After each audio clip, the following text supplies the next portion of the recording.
Which of the following is false? False ആണ് ചോദിച്ചത് about engine cooling system. Engine cooling സിസ്റ്റത്തിൽ ഈ പറയുന്ന സ്റ്റേറ്റ്മെന്റിൽ 4 സ്റ്റേറ്റ്മെന്റ് പറയുമ്പോൾ 4 സെന്റൻസ് പറഞ്ഞിട്ടുണ്ട്.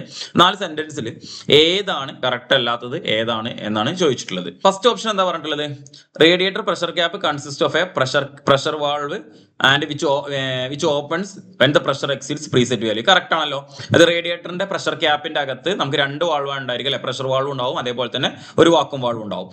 എഞ്ചിൻ റേഡിയേറ്ററിന്റെ റേഡിയേറ്റർ കോറിന്റെ ഉള്ളിൽ അല്ലെങ്കിൽ radiator upper tank lower tank core, ഈ റേഡിയേറ്ററിന്റെ അകത്ത് നമ്മളുടെ പ്രഷർ എക്സീഡ് ചെയ്യുന്ന സമയത്ത് എന്താവും? ഒരു പ്രീസെറ്റ് വാല്യൂ, ഒരു നിശ്ചിത പ്രഷറിൽ എക്സീഡ് ആവുന്ന സമയത്ത് പ്രഷർ വാൾവ് ഓപ്പൺ ആയിട്ട് എക്സസ് ആയിട്ട് വരുന്നതിനെ പ്രഷർ വാൾവിലൂടെ റേഡിയേറ്റർ ക്യാപ്പിലൂടെ പ്രഷർ ക്യാപ്പിലൂടെ നമ്മൾ എക്സ്പാൻഷൻ റിസർവോയറിലോട്ട് സെൻഡ് ചെയ്യും ആണല്ലോ. അതേപോലെ തന്നെ vacuum valve on radiator pressure cap opens to let the coolant in to when engine cools down. എഞ്ചിന് തണുക്കുന്ന സമയത്ത്, അതായത് എഞ്ചിന്റെ റേഡിയേറ്ററിന്റെ അകത്ത് പ്രഷർ കുറയുന്ന സമയത്ത് അല്ലെ, റേഡിയേറ്റർ ടാങ്കിന്റെ അകത്ത് പ്രഷർ കുറയുന്ന സമയത്ത് ഈ വാക്വം വാൾവ് ഓപ്പൺ ആയിട്ട് എന്ത് സംഭവിക്കും? ഈ കൂളന്റ് എക്സ്പാൻഷൻ റിസർവോയറിൽ വെച്ചിട്ടുള്ള കൂളന്റ് വീണ്ടും നമ്മളുടെ റേഡിയേറ്ററിന്റെ അകത്തോട്ട് തന്നെ എൻ്റർ ആവും. അപ്പൊ ഇതും കറക്റ്റ് ആയിട്ട് ശരിയായിട്ടുള്ള സ്റ്റേറ്റ്മെന്റ് ആണ്.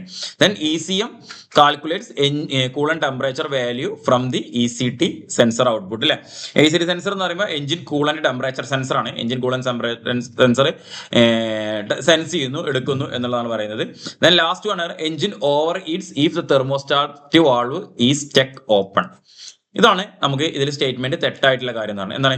നമ്മൾ 2 ടൈപ്പ് വാട്ടർ കൂളിംഗ് സിസ്റ്റത്തെ കുറിച്ച് നമ്മൾ പഠിക്കുന്നുണ്ട്. ഒന്ന് തെർമോസൈഫൺ സിസ്റ്റം, അതേപോലെ തന്നെ പമ്പ് സർക്കുലേഷൻ സിസ്റ്റം അല്ലെ. പമ്പ് സർക്കുലേഷൻ സിസ്റ്റത്തിൽ തെർമോസൈഫൺ സിസ്റ്റം നിങ്ങൾക്ക് എല്ലാവർക്കും എന്താണെന്ന് അറിയുന്നുണ്ടായിരിക്കും. ഡെൻസിറ്റി ഡിഫറൻസ് കാരണമാണ് അവിടെ എന്ത് വരുന്നത്? വാട്ടർ ഫ്ലോ ഉണ്ടാവുന്നത് അല്ലെ. ഇതിൻ്റെ ഉള്ളിലൂടെ ഈ വാട്ടർ ഫ്ലോ മീൻസ് എഞ്ചിന്റെ കൂളന്റ് ഫ്ലോ ഉണ്ടാവുന്നത്. ഇവിടെ നമുക്ക് പമ്പ് സർക്കുലേഷൻ സിസ്റ്റത്തിൽ ഒരു പമ്പ് കൊടുത്തിട്ടുണ്ടാവും, അതോടൊപ്പം തന്നെ ഒരു തെർമോസ്റ്റാറ്റ് വാൾവ് കൊടുത്തിട്ടുണ്ടാവും. അപ്പൊ ഈ ഫിഗറിൽ ഇവിടെ നിങ്ങൾക്ക് തെർമോസ്റ്റാറ്റ് വാൾവ് കാണാൻ കഴിയും. സോ ഈ തെർമോസ്റ്റാറ്റ് വാൾവ് ഓപ്പൺ ആവുന്നതും ക്ലോസ് ആവുന്നതും ടെമ്പറേച്ചർ എത്രയാണോ എന്നുള്ളത് സെൻസ് ചെയ്തിട്ടാണ് ഇത് ഓപ്പൺ ആവുകയും ക്ലോസ് ആവുകയും ചെയ്യുന്നത്. ഇവിടെ ഓപ്ഷനിൽ എന്താ പറഞ്ഞിട്ടുള്ളത്?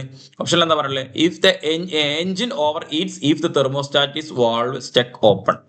തെർമോസ്റ്റാറ്റ് വാൾവ് ഇവിടെ ഓപ്പൺ ആയിട്ട് സ്റ്റക്ക് ആയി പോയി. ഓപ്പൺ ആയി സ്റ്റക്ക് ആയി എഞ്ചിൻ ഓവർ ഹീറ്റ് ആവുന്നതാണ് അല്ലെ. എഞ്ചിൻ ഓവർ ഹീറ്റ് ആവുമോ? ഒരിക്കലും ഇല്ല. ഇവിടെ ഓപ്പൺ ആയി കഴിഞ്ഞ് സ്റ്റക്ക് ആയി കഴിഞ്ഞാൽ ഈ കൂളന്റ് എപ്പോഴും റേഡിയേറ്ററിന്റെ അകത്തോട്ട് ഇങ്ങനെ പാസ് ചെയ്യാം.